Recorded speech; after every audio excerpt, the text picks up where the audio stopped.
Chapter हम बताने जा रहे हैं वो है आपको लॉ ऑफ सप्लाई। ठीक है, जो आपका चैप्टर 11 है। ठीक है, चैप्टर नंबर 10 हम लोग supply and law of supply पढ़ चुके हैं, और इसके आगे हम लोगों का नेक्स्ट चैप्टर होगा वो है इलास्टिसिटी ऑफ सप्लाई।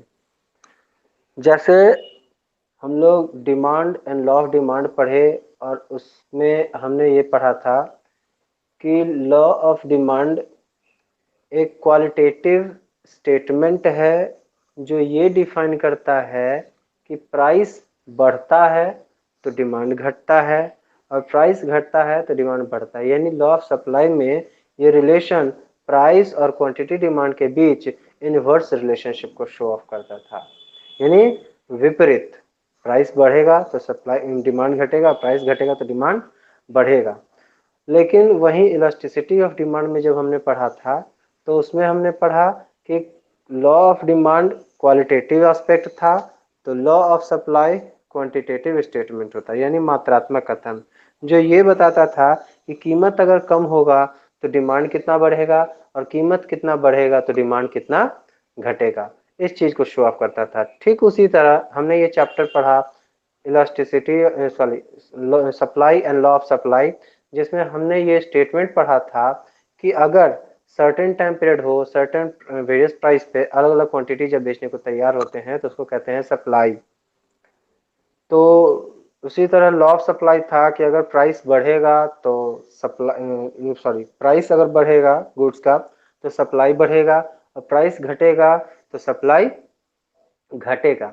इसमें प्राइस और क्वांटिटी सप्लाइड के बीच पॉजिटिव रिलेशनशिप को शो ऑफ किया जाता है। तो अब उसमें भी ये स्टेटमेंट जो शो ऑफ होता है प्राइस और ये सप्लाई के बीच, वो क्वालिटेटिव स्टेटमेंट ही होता है, यानी क्वालिटेटिव यानी गुण के कथन को डिफाइन करता है। अब हम लोग जो इलास्टिसिटी ऑफ सप्लाई पढ़ेंगे, यहाँ भी हम लोग क्वांटिटेटिव स्टेटमेंट को पढ़ेंगे, यानी प्राइस अगर बढ़ेगा तो सप्लाई कितना बढ़ेगा, प्राइस अगर घटेगा तो सप्लाई कितना घटेगा।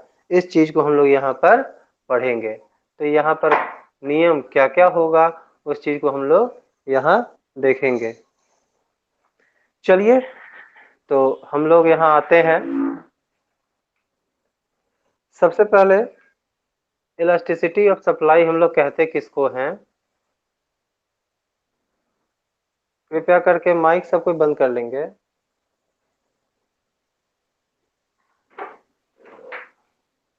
सुनिए, तो हम लोग यहाँ पर देखेंगे इलास्टिसिटी ऑफ सप्लाई, यानी पूर्ति की लोचशीलता के बारे में हम लोग यहाँ जानेंगे।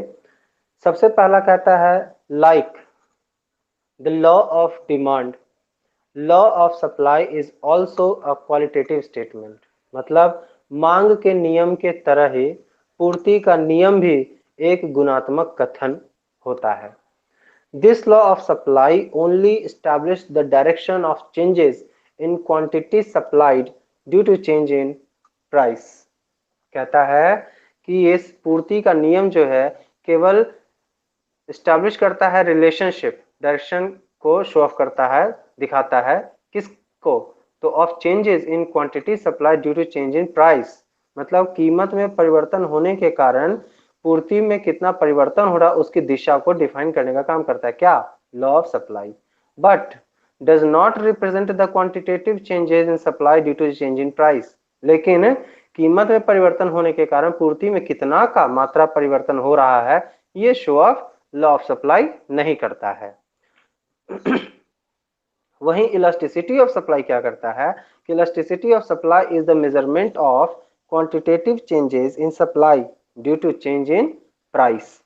कहता है इलास्टिसिटी ऑफ सप्लाई क्या करता है, यानी पूर्ति की लोच जो है किसी वस्तु के कीमत में परिवर्तन के कारण पूर्ति में कितना परिवर्तन हो रहा है, मात्रा में कितना परिवर्तन हो रहा है, उसको मापने का काम मांग की पूर्ति की लोच में हम लोग डिफाइन करते हैं। इन अदर वर्ड्स, दूसरे शब्दों में अगर कहें तो price elasticity of supply is the proportionate change in supply consequent upon proportionate change in price. यानी दूसरे शब्दों में कहा जाए कि पूर्ति का लोच जो है कीमत में अनुपातिक परिवर्तन के बीच के का संबंध उसकी पूर्ति में अनुपातिक परिवर्तन के बीच के संबंध को डिफाइन करने का काम करता है। इस तरह से अगर कहें तो डिफाइन किया है अकॉर्डिंग टू मार्शल। मार्शल ने डिफाइन किया है इस इलास्टिसिटी को लेकर, कहता है elasticity of supply refers to the changes in quantity supplied of a commodity in response to change in its price. मतलब पूर्ति की लोचशीलता ये डिफाइन करता है कि किसी वस्तु की कीमत में परिवर्तन के कारण किसी वस्तु की मात्रा में कितना अनुपातिक परिवर्तन होता है, उस चीज को शो ऑफ करने के लिए क्या कहलाता है, इलास्टिसिटी ऑफ सप्लाई, यानी पूर्ति की लोच।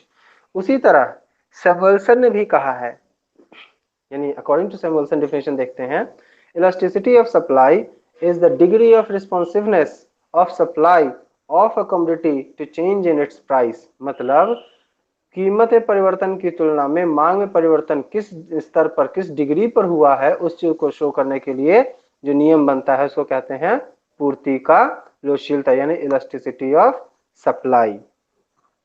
अब देखते हैं हम लोग आगे। इस तरह से इलास्टिसिटी ऑफ सप्लाई का फॉर्मूला हमारा होता है proportionate change in quantity supplied divided by proportionate change in price. यानी इलास्टिसिटी ऑफ सप्लाई अगर हमको निकालना होगा तो उसके लिए हमारा फॉर्मूला है क्या, कि पूर्ति मात्रा में कितना परिवर्तन हुआ अनुपातिक, उसको अगर कीमत में अनुपातिक परिवर्तन से भाग दे दिया जाए तो हमारे पास क्या प्राप्त होता है, इलास्टिसिटी ऑफ सप्लाई, यानी पूर्ति की लोच, जिसको हम लोग दूसरे फॉर्मेट में दिखा सकते हैं। ES बराबर होता है डेल्टा Q बाई Q बट्टा डेल्टा P बाई P, जहां पर आप देख सकते हैं delta Q change in quantity supplied को डिफाइन करता है और Q इनिशियल क्वांटिटी को, डेल्टा P रिप्रेजेंट करता है चेंज इन प्राइस को और P रिप्रेजेंट करता है इनिशियल प्राइस को।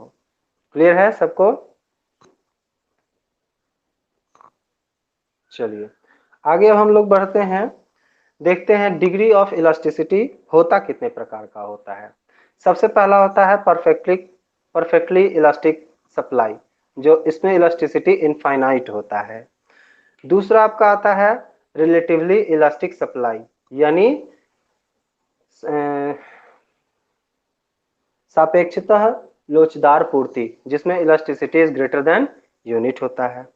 तीसरा होता है यूनिट इलास्टिसिटी सप्लाई, यानी इलास्टिसिटी बराबर होता है किसके, इकाई के। चौथा आता है आपका रिलेटिवली इनइलास्टिक सप्लाई, यानी इलास्टिसिटी होता है इकाई से कम, यानी इकाई से कम लोचशीलता होता है। और पांचवा आता है आपका परफेक्टली इनइलास्टिक सप्लाई, यानी पूर्णतः बेलोचदार पूर्ति, जो इलास्टिसिटी बराबर होता है किसके, शून्य के। अब हम आपको बताने जा रहे हैं एक एक करके, हम लोग इसी पर बार बार आएंगे, हम देखेंगे कैसे हम लोग एक एक करके पढ़ेंगे और एक एक करके हम आपको पॉइंट बाय पॉइंट आपको समझाते चले जा रहे हैं। देखिए सबसे पहला आपका आता है परफेक्टली इलास्टिक सप्लाई, यानी पूर्णतः लोचदार पूर्ति। इसमें कहता है क्या, when supply changes even without price changes और negligible changes, supply become infinite which shows the situation of perfectly elastic supply। कहता है कि जब कीमत में परिवर्तन थोड़ा सा होने या न के बराबर भी परिवर्तन होने पर अगर पूर्ति में अनंत दूरी तक परिवर्तन हो जाता है तो इसको कहते हैं पूर्णतः लोचदार पूर्ति, यानी परफेक्टली इलास्टिक सप्लाई। जैसा आप यहाँ फिगर पर देख सकते हैं, पूर्ति यहाँ पर आपको प्राइस को रिप्रेजेंट किया गया है, यहाँ क्वांटिटी को रिप्रेजेंट किया गया है। यहाँ प्राइस y एक्सिस और x एक्सिस पे क्वांटिटी को रिप्रेजेंट कर रहा है। यहाँ प्राइस में किसी भी तरह का कोई चेंजिंग नहीं है, लेकिन क्वांटिटी सप्लाइड क्या हो रहा है, Q1 पहले था और उसके कारण क्वांटिटी क्या हो गया, कीमत में परिवर्तन न के बराबर हुआ, लेकिन फिर भी क्वांटिटी सप्लाइड क्या हो गया, Q2 पर चला गया। यानी डेल्टा Q में परिवर्तन हुआ है लेकिन कीमत में किसी भी तरह का कोई परिवर्तन नहीं हुआ है, जिस कारण से कीमत क्या रहा, स्थिर। और जिस कारण से डिमांड सप्लाई कर्व बना हमारा इस तरीके से, तो इस तरीके से कहलाता है परफेक्टली इलास्टिक सप्लाई, यानी पूर्णतः लोचदार पूर्ति। ये कितना बढ़ेगा कितना नहीं ये नहीं कहा जा सकता, इसलिए इलास्टिसिटी ऑफ सप्लाई क्या होता है, इनफाइनाइट। क्लियर है। अब हम लोग आते हैं दूसरा जी, चलिए हम एक बार फिर से आपको समझा देते हैं। कहता है कि कीमत में परिवर्तन न के बराबर होने या थोड़ा सा भी होने पर भी अगर पूर्ति में बहुत परिवर्तन या ज्यादा परिवर्तन हो सकता है तो इसको कहते हैं पूर्णतः लोचदार पूर्ति। कीमत में परिवर्तन न या थोड़ा सा परिवर्तन होने पर भी अगर पूर्ति में बहुत ज्यादा परिवर्तन हो जाता है, अनंत तक हो सकता है, कितना तक होगा इसका कोई गारंटी नहीं है, तो इस स्थिति को कहते हैं पूर्णतः लोचदार पूर्ति। ठीक है, जिसमें इलास्टिसिटी ऑफ सप्लाई क्या होता है, इनफाइनाइट, यानी अनंत के बराबर। क्लियर है। चलिए तो हम लोग आते हैं फिर से उसी स्थिति पर। यहाँ पर हमने पहला भी पॉइंट पढ़ा है, अब हम दूसरा पॉइंट पढ़ने जा रहे हैं जो इलास्टिसिटी रिलेटिवली इलास्टिक सप्लाई होता है। तो हम लोग आते हैं यहाँ पर, पढ़ते हैं, देखते हैं। दूसरा है रिलेटिवली इलास्टिक सप्लाई, यानी सापेक्षतः लोचदार पूर्ति। कहता है when proportionate change in quantity supplied is more than proportionate change in price. मतलब कि अगर कीमत में अनुपातिक परिवर्तन की तुलना में सप्लाई यानी पूर्ति में अनुपातिक परिवर्तन ज्यादा हो जाता है तो इस तरह से elasticity of supply become greater than unit. इस तरह का पूर्ति क्या कहलाता है, इकाई से अधिक लोचदार पूर्ति कहलाता है। जैसे आप देख सकते हैं प्राइस एक्स एक्सिस पे, वाई एक्सिस पे रिप्रेजेंट किया गया, क्वांटिटी रिप्रेजेंट किया गया है एक्स एक्सिस पे, यहाँ पी है और यहाँ क्यू है, जिस कारण से यहाँ एक्स ऐसे एंगल बना। अब पी से बढ़ा P1 कितना परसेंट, 10%, और यहाँ उस प्राइस में 10% का परिवर्तन होने के कारण क्वांटिटी सप्लाइड में कितना का परिवर्तन हो रहा है, 30% का परिवर्तन, यानी डेल्टा के ऊपर कितना हो रहा है, 30%। यानी कीमत में परिवर्तन की तुलना में अगर पूर्ति में परिवर्तन ज्यादा होता है तो इस स्थिति में इलास्टिसिटी क्या कहलाता है, रिलेटिवली इलास्टिक, यानी इकाई से अधिक लोचदार पूर्ति या सापेक्षतः लोचदार पूर्ति कहलाएगा, जिसमें इलास्टिसिटी ऑफ सप्लाई क्या होता है, ग्रेटर देन यूनिट, यानी इकाई से अधिक लोचदार कहलाता है। क्लियर है। चलिए अब हम लोग आते हैं फिर से, अब हमारा थर्ड पॉइंट यहाँ आता है। थर्ड पॉइंट को हम लोग देखेंगे क्या कह रहा है यहाँ पर। थर्ड पॉइंट हम लोग आते हैं यूनिटरी इलास्टिक सप्लाई, यानी इकाई लोचदार पूर्ति। इकाई लोचदार पूर्ति क्या कहता है, कहता है when the corresponding proportionate change in quantity supply become equal to the changes in price, supply elasticity become equal to 1, या यूनिट भी कह सकते हैं। कहता है कि कीमत में अनुपातिक परिवर्तन अगर सब पूर्ति के कारण पूर्ति में अनुपातिक परिवर्तन दोनों बराबर होता है तो इस तरह की पूर्ति लोच कहलाएगी इकाई के बराबर। यानी कीमत परिवर्तन के कारण जो मांग पूर्ति में जो परिवर्तन होता है दोनों का अनुपात अगर बराबर होता है तो इस स्थिति को क्या कहेंगे, इकाई लोचदार पूर्ति। जैसा आप देख सकते हैं यहाँ y एक्सिस पे हम लोग प्राइस रिप्रेजेंट किए, P से P1 हुआ, 10% का वृद्धि हुआ है, जिस कारण से क्वांटिटी सप्लाइड में भी Q से Q1 तक 10% का परिवर्तन हुआ, डेल्टा Q भी 10% परिवर्तन हुआ, डेल्टा P भी प्रतिशत 10% परिवर्तन हुआ। इन दोनों का अनुपात बराबर है, इसलिए इस स्थिति को कहेंगे यूनिट इलास्टिक सप्लाई, यानी इकाई लोचदार पूर्ति, यानी यूनिटरी इलास्टिक सप्लाई आता है, जिसमें एंगल बनता है 45 डिग्री का। इसमें इलास्टिसिटी ऑफ सप्लाई क्या होता है, इकाई के बराबर। ठीक है। अब हम लोग आते हैं फिर उसी जगह, अब हम लोग पढ़ेंगे यहाँ पर चौथा पॉइंट। ये चौथा पॉइंट कहता है रिलेटिवली इलास्टिक सप्लाई, यानी सापेक्षतः बेलोचदार पूर्ति। इसमें उतना परिवर्तन नहीं होता है, जिसमें इलास्टिसिटी क्या होगा, इकाई से कम होगा। तो आइए हम लोग देखते हैं चौथा number, relatively elastic inelastic supply, यानी सापेक्षतः बेलोचदार पूर्ति। कहता है when the proportionate change in quantity supplied is less then the proportionate change in price, supply elasticity become less than unity. कहता है कि जब कीमत में अनुपातिक परिवर्तन की तुलना में अगर पूर्ति में अनुपातिक परिवर्तन कम होता है तो इस तरह की स्थिति को हम लोग कहेंगे क्या, सापेक्षतः बेलोचदार पूर्ति, जिसमें इलास्टिसिटी क्या होगा, इकाई से कम होता है, यानी elasticity, supply elasticity become less than unit, इकाई से कम लोचदार पूर्ति भी कहलाता है। जैसा आप यहाँ देख सकते हैं, वाई एक्सिस पे हमने रिप्रेजेंट किया है प्राइस को, क्यू एक्स एक्सिस पे रिप्रेजेंट किया है क्वांटिटी को।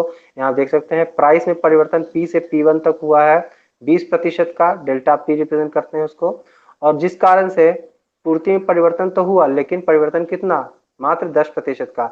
जहां पर आप देख सकते हैं कि कीमत में परिवर्तन 20% है और पूर्ति में परिवर्तन 10% है, यानी कीमत के परिवर्तन की तुलना में पूर्ति में परिवर्तन कम है, इसलिए हम कह सकते हैं less than unitary elastic supply, यानी जिसको हम लोग रिलेटिवली इलास्टिक सप्लाई भी कहते हैं। इसमें इलास्टिसिटी ऑफ सप्लाई क्या होता है, इकाई से कम होता है।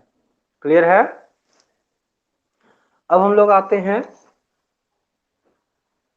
फिर से, अब हमारा लास्ट पॉइंट आता है परफेक्टली इन इलास्टिक सप्लाई, जिसमें इलास्टिसिटी क्या होता है, 0 के बराबर। तो आइए हम पचवा देखते हैं। पचवा पॉइंट कहता है perfectly in elastic supply when there is no changes in supply as a result of changes the supply elasticity is called to be perfectly inelastic। कहता है कि कीमत में परिवर्तन हुआ तो, लेकिन उसके कारण परिवर्तन पूर्ति में किसी भी तरह का नहीं हुआ है। मतलब यहाँ आप देख सकते हैं कि प्राइस जो है y एक्सिस पे रिप्रेजेंट किया, क्वांटिटी को हमने x एक्सिस पे रिप्रेजेंट किया, जहां पर प्राइस P से P1 तक हो गया, जिसमें 50% की वृद्धि हुई है, लेकिन इस प्रतिशत परिवर्तन, कीमत में प्रतिशत परिवर्तन के बाद भी मात्रा में, मतलब पूर्ति मात्रा में किसी भी तरह का कोई परिवर्तन नहीं हुआ है, जिस कारण से इसका पूर्ति क्या होता है, परफेक्टली इनइलास्टिक, मतलब पूर्णतः बेलोचदार पूर्ति कहलाता है, जिसमें इलास्टिसिटी क्या होता है, बराबर 0 के। क्लियर है। तो इस तरह से हम लोग देख चुके हैं एक एक पॉइंट। जो डिग्री ऑफ इलास्टिसिटी में हमने पढ़ा, पहला परफेक्टली इलास्टिक सप्लाई, दूसरा रिलेटिवली इलास्टिक सप्लाई, तीसरा यूनिट इलास्टिक सप्लाई, चौथा परफेक्टली इन इलास्टिक सप्लाई, और पांचवा था परफेक्टली इन इलास्टिक सप्लाई। एक एक करके हमने ये सब पॉइंट देखा है। अब हम लोग चलेंगे आगे, ये पॉइंट हम लोग देखेंगे अब, factors influencing elasticity of supply, मतलब वो कारण जानेंगे जिसके कारण पूर्ति की लोच में परिवर्तन होता है। मतलब किन किन कारणों से पूर्ति की लोच में किसी भी तरह का कोई परिवर्तन हो सकता है या होता है। जिसमें सबसे पहला देखेंगे नेचर ऑफ गुड्स, मतलब वस्तु की प्रकृति के आधार पर आपका पूर्ति लोच प्रभावित होता है। तो वो क्या कारण है, तो देखिए सबसे पहला कहता था nature of goods affect the elasticity of supply. वस्तु की प्रकृति वस्तु के पूर्ति को बहुत ज्यादा प्रभावित करती है। कहता है durable goods have relatively more supply elasticity while on the contrary perishable goods have relatively laser supply elasticity because perishable goods can not be stored.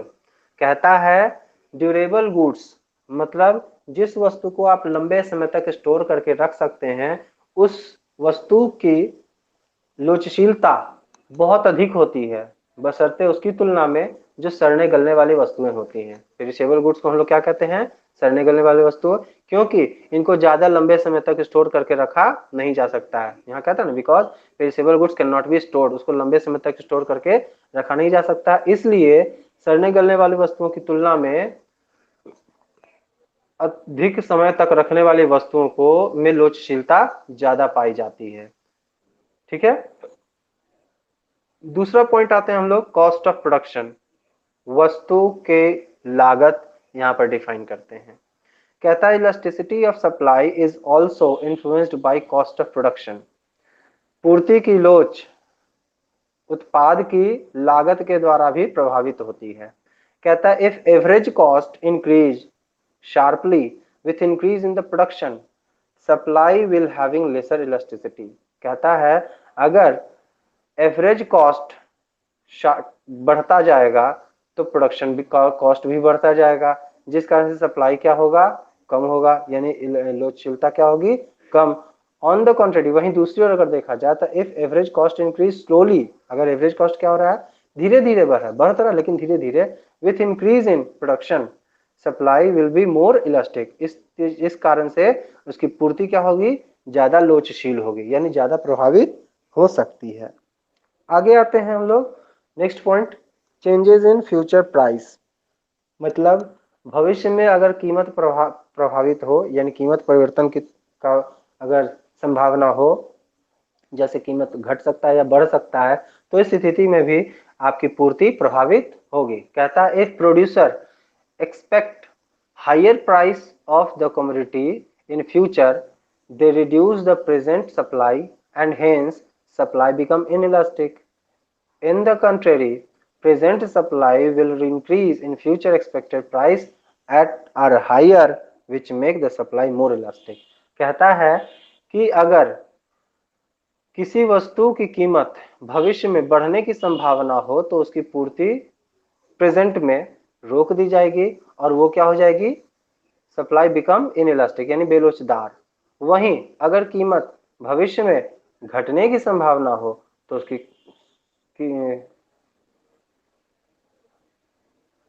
घटने की संभावना हो तो वो क्या हो जाएगी, उसकी सप्लाई ज्यादा से ज्यादा कर दी जाएगी, वो क्या होगा, मोर इलास्टिक कहलाएगा। आगे आते हैं नेचुरल कंसेंट्रेंट्स। कहता है the elasticity of supply is also influenced by the natural constraints in the production of a commodity. मतलब प्राकृतिक स्थिति भी आपके पूर्ति को प्रभावित करती है। कहता है if we wish to produce more teak wood, it will take year of plantation before it become usable। जैसे आप एक लकड़ी का उत्पादन करना चाहते हैं तो उसको उत्पादन करने के लिए प्लांटेशन से यूज करने तक में बहुत लंबे समय का उपयोग, मतलब समय आपको देना पड़ेगा।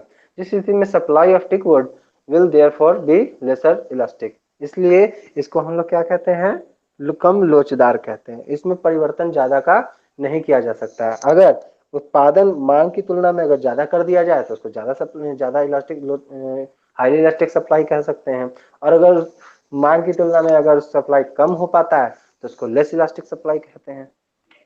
नेक्स्ट आते हैं टेक्निक ऑफ प्रोडक्शन। उत्पादन के स्तर भी आपके पूर्ति को प्रभावित करता है। कहता है if the production technique of a commodity is quite complex and need large stock of capital, then the supply of commodity will be less elastic because production cannot be easily increased। कहता है कि अगर किसी वस्तु के उत्पादन में जो तकनीक लगाया जाता है वो थोड़ा ज्यादा कठिन है, या उसके जो ज्यादा पूंजी लगता है, ज्यादा स्टॉक लगता है, तो उस वस्तु की लोचशीलता बेलोचदार होगी, यानी लेस इलास्टिक, बेलोचदार होगी। कारण इसका यह है कि इसमें मांग के अनुसार उत्पादन बढ़ाया नहीं जा सकता है। ऑन द अदर हैंड, वहीं दूसरी ओर अगर देखा जाए तो goods involving simple technique of production will have relatively more elastic supply. वहीं अगर उत्पादन के जो तकनीक है बहुत ही इजी है, आसान है, तो उत्पादन बढ़ाया भी जा सकता है बहुत ज्यादा और घटाया भी जा सकता है बहुत ज्यादा। तो इसको हम लोग कहते हैं क्या, मोर इलास्टिक सप्लाई, यानी अधिक लोचशील होता है। इसमें घटाना बढ़ाना बहुत आसान होता है। आगे है risk bearing capacity.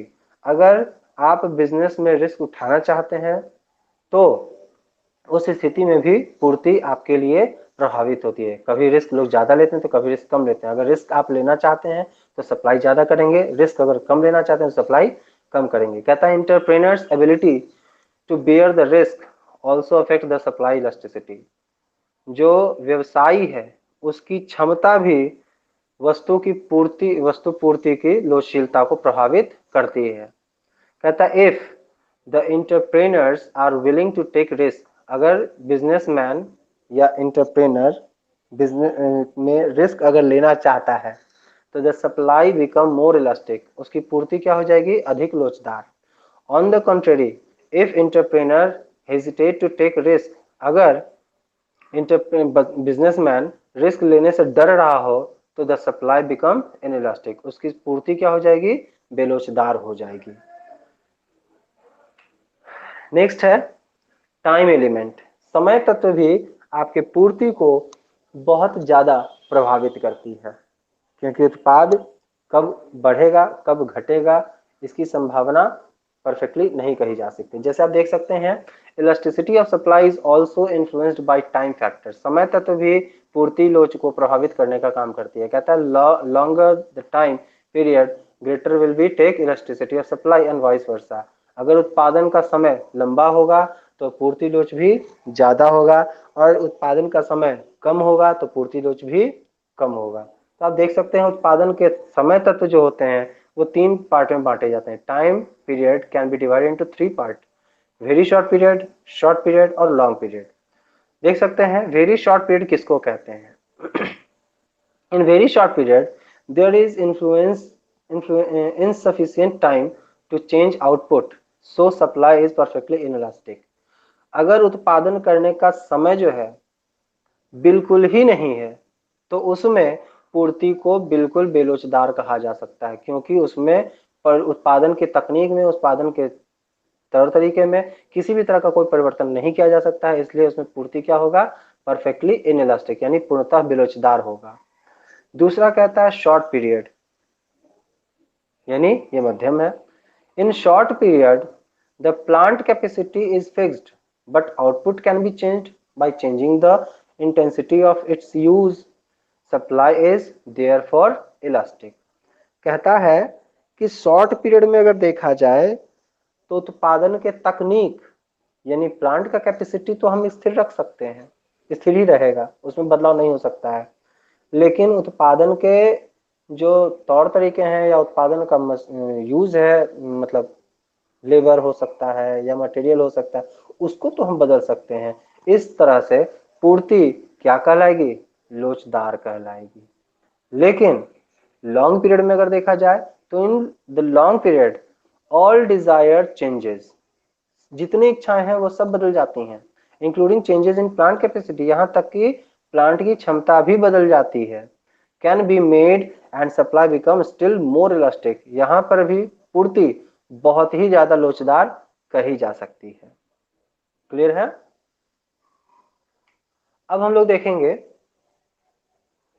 Supply elasticity को हम लोग कैसे मेजर करते हैं। तो सप्लाई इलास्टिसिटी हम लोग यहाँ पर 2 तरीके से मेजर करेंगे। कहता है there are 2 methods of measuring the elasticity of supply. पहला है प्रोपोर्शनेट मेथड और परसेंटेज मेथड, और दूसरा होता है पॉइंट मेथड और ज्योमेट्रिक मेथड। एक एक मेथड हम लोग पर्सनल डिस्कस करेंगे।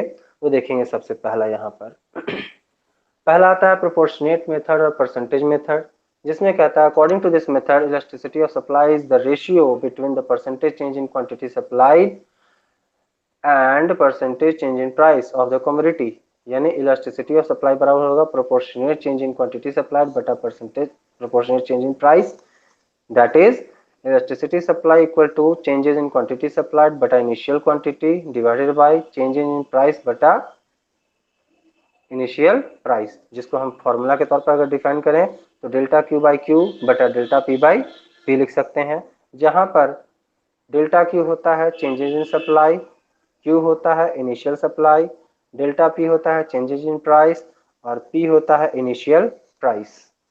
Is that clear? नेक्स्ट है supply elasticity can also be measured through point method और ज्योमेट्रिक मेथड। मतलब इलास्टिसिटी ऑफ सप्लाई को हम लोग ज्योमेट्रिक मेथड और पॉइंट मेथड से भी समझ सकते हैं। देख सकते हैं SS supply curve and every segment of the figure supply elasticity has been calculated, every supply line SS has been extended up to B and perpendicular PM has been drawn from point B to X axis। जैसा कि आपको यहाँ दिखाया बताया जा रहा है figure के बारे में, तो फिगर हम आते हैं यहाँ पर पर्सनली देखते हैं एक करके। देख सकते हैं इस स्थिति पे जब परपेंडिकुलर यहाँ पर ये जो एक्सिस है लाइन के इस तरफ रहेगा तो उसको हम कहेंगे elasticity is less than unit. जब ये 45 डिग्री का बनेगा तो उसको कहेंगे elasticity is equal to unit, और ये जब इधर पार कर जाएगा तो इसको कहेंगे elasticity is greater than unit. Clear है? यानी इस एंगल को हम लोग मिलाकर देखेंगे कि किस तरीके से एंगल बनेगा, उसके आधार पर ही हमको पता चलेगा। तो फिलहाल क्योंकि ये आपके एग्जाम पॉइंट ऑफ व्यू से नहीं आता है, हम लोग केवल फॉर्मूला ज्योमेट्रिक मेथड पे ही चलेंगे, देखेंगे वो फॉर्मूला मेथड प्रोपोर्शनेट मेथड पे।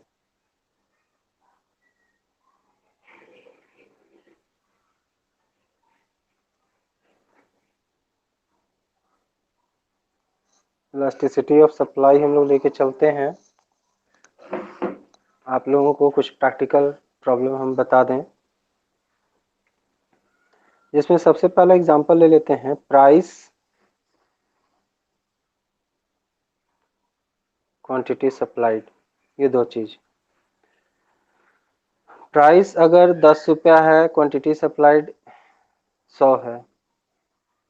अगर प्राइस बढ़ के 12 हुआ और क्वांटिटी सप्लाइड 100 से 150 हो गया, तो इसको कहते हैं P, इसको कहते हैं P1, इसको कहते हैं Q, इसको कहते हैं Q1। तो इलास्टिसिटी ऑफ सप्लाई बराबर होता है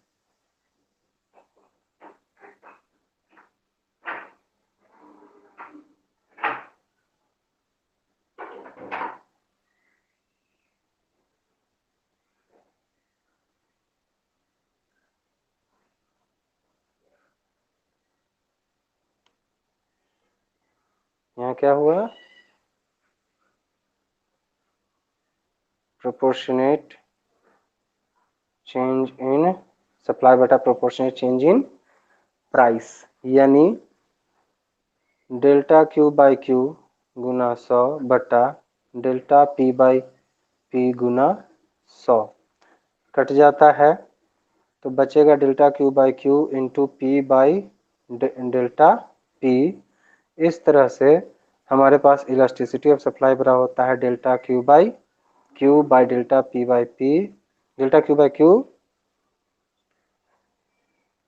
delta Q by delta P into P by Q। ये हमारा एक फार्मूला, एक हमारा ये फार्मूला है। तो क्योंकि डेल्टा Q बराबर होता है Q1 माइनस Q, तो हम लोग आते हैं Q1 150 में से 100 घटेगा, 150 माइनस 100 तो हो गया आपका 50। डेल्टा P आपका आता है P1 माइनस P, जहाँ होता है 12 माइनस 10 यानी 2। P लेंगे 10, Q लेंगे 100। तो इलास्टिसिटी ऑफ सप्लाई बराबर होता है delta Q by delta P into P by Q। आपका आ जाएगा डेल्टा Q है 50 बटा डेल्टा P है आपका 2 गुना P है आपका 10 और Q है आपका 100। तो आप देख सकते हैं यहाँ पर 50 से 2 बार में काटेंगे, इस चीज़ को काटेंगे तो आएगा 5, इसको फिर काटेंगे तो 2.5, यानी इलास्टिसिटी ऑफ सप्लाई बराबर हो गया 2.5। यहाँ पर आपको एक चीज़ पहले बता दें, इलास्टिसिटी ऑफ डिमांड में हम लोग पढ़े थे तो उसमें फॉर्मूला हमारा आता था माइनस में, क्योंकि वहाँ पर प्राइस और क्वांटिटी डिमांड में निगेटिव रिलेशन होता था, इसलिए वो माइनस में आता था। यहाँ पर हमारा रिलेशन पॉजिटिव होता है हमेशा, इसलिए इस पे फॉर्मूला में माइनस फॉर्मूला यूज नहीं करेंगे। इसमें डायरेक्ट होगा ES बराबर delta Q by P into P by Q। तो ये हमारा एक क्वेश्चन हो गया जिसको आप लोग तैयार करके रखेंगे सब कोई। क्लियर है?